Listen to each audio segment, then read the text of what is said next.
And here we are in Carbon Hill. The antique shop has been closed for many years, but of course they still have this sign out here. Now we are visiting the little village of Kansas, Alabama, because it's only a mile from Carbon Hill. So there could be some rare sodas over here as well. That's definitely a likely spot for people to dump trash. Well, I happened to find this 1890s vermifuge bottle laying in 2 inches of water, which means it's usually on dry land because the water is extremely high right now. Might have been left behind by one of the railroad workers, since we're right next to the tracks. Now I am in the ghost town of Prospect, Alabama. Surprisingly, the only thing left here, not left here, but the only thing that is here is a modern Coca-Cola bottling company. But there used to be about 14 houses here 105 years ago. And now every single one of them is gone. So I'm going to walk around in the woods and see if I can find anything. Well, that didn't take long. Most of it's covered with no trespassing signs. So, another attempt that ended in failure. Well, I guess that's the life of a treasure hunter. Now I'm at the town of Chickasaw.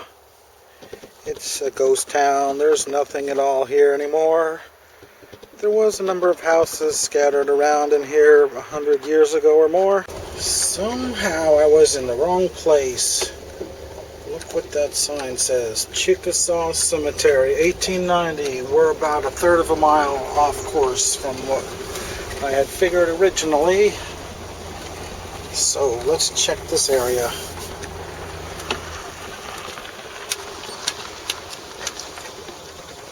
Interesting, but we're looking for bottles. Well, I walked a couple hundred feet past the cemetery and I found this bottle just laying on top of the ground. Well, most of it was sticking out of the dirt. It's a corker and it's embossed, but it's not really very valuable. Probably from right around 1929. But to find that sticking out of the ground is kind of exciting. Well, on to the next location. Now we are at the ghost village of Pocahontas. There's really not much over here but a bunch of junk cars, and on the other side of the tracks there's hundreds of them. But other than that, there's very little to see over here. I don't see much potential for finding any buried treasure. Another cemetery and a lake behind it. Well, I guess it's on to the next spot. Okay, continuing my trek through Walker County, I've come to Oakland. I've never been here before. There's a Hutch soda bottle from here. Probably only one known to exist. It's got to be worth at least $1,200, so hopefully I'll be able to find one. As I was driving around, I saw this place, so I had to stop and check it out. This person has some amazing old Coca-Cola stuff.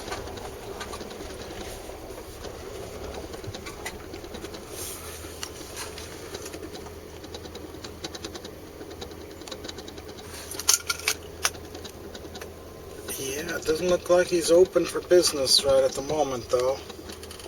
Who knows, there might be some good bottles on display in there.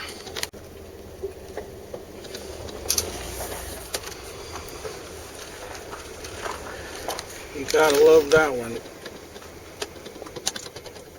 It's about 100 years old now. Okay, now we are in Coal Valley. As you can see, it was a ghost town. It is a ghost town currently. It was started in 1891 and lasted till 1951. And the entire town has been torn down. Well, I've noticed this park-like setting, and they have all these, looks like free electricity, a whole bunch of them, like 10 that way and 10 that way. So had some extra pizza left over, and I brought my old toaster oven with me, and I'm actually making use of it for the first time in 32 days on this trip. Yes, much better with it being hot. I also found this one laying on the bank. Looks like an older bottle. It was actually an ACL, but it still has the embossing on the neck, so these Grapicos often look like straight-sided Cokes from a distance. It's only worth a couple dollars though.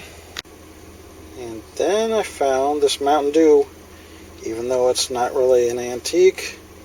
People love Mountain Dew so much they'll buy these, especially the odd 10-ounce ones. It might be from only 1989, but still, I could probably get $5 or $6 for it. Because to find one that's that bright and not faded out is pretty rare. I found a lot more of these that I left behind because they just didn't display very well. Bradentown, Florida, 1915. I think that's going to be a rare one, but I don't have my book with me right now. It's almost intact. Got a big chip on the bottom and on the top. Okay, today's adventure takes us to the village of Patton, and Patton Junction, and Corona, and Lockhart, as well as West Corona. All of them are ghost towns. As you can see, all those little black squares are houses. They're all circled in red, indicating that I've looked at Google Earth and have noticed that every single one of those structures is gone now. So let's see if we can find anything. Okay, I'm at West Corona now, and you can see there's about 10 houses circled in red. I look at these maps sitting at home thinking it's going to be great when I finally get to these places, but then the reality sets in and it's just a bunch of woods, and I have not found anything, and I've already been to 3 of these towns, and this is the last one on the list. But as you can see, it's all covered in trees. Doesn't look like a very easy place to dig in. And trying to locate exactly where the houses were is going to be very difficult, but I'm going to have to try it. I'm going to get out there and stomp around in the wet mud. Well, after walking it for over an hour and not finding a single trace of any glass, then as I was leaving I noticed some very small no trespassing signs, but I don't really want to stay here anyway, so on to the next spot. Well, I found a nice level piece of land that should have had a house or 2 on it. My map doesn't indicate there being any here, but I definitely did find a privy here, so that means it's going to be way after 1915 or way before. I don't feel any glass in it, but there's definitely a hole there. You would think they'd dump everything right down here though, but I didn't find anything down that way. Well, this person chose not to throw anything down their privy. I'd say 99% of all privies have some bottles in them, but this is one of the 1% that's empty. Well, this embankment over here actually feels like it has some debris buried in it. Probably a few bottles here and there. I guess since I only got half an hour of light left, I'm going to dig a test pit. Well, no glass in here as of yet. If there is any, it's very sparse. Too sparse for me, so I think I'm going to call it a day.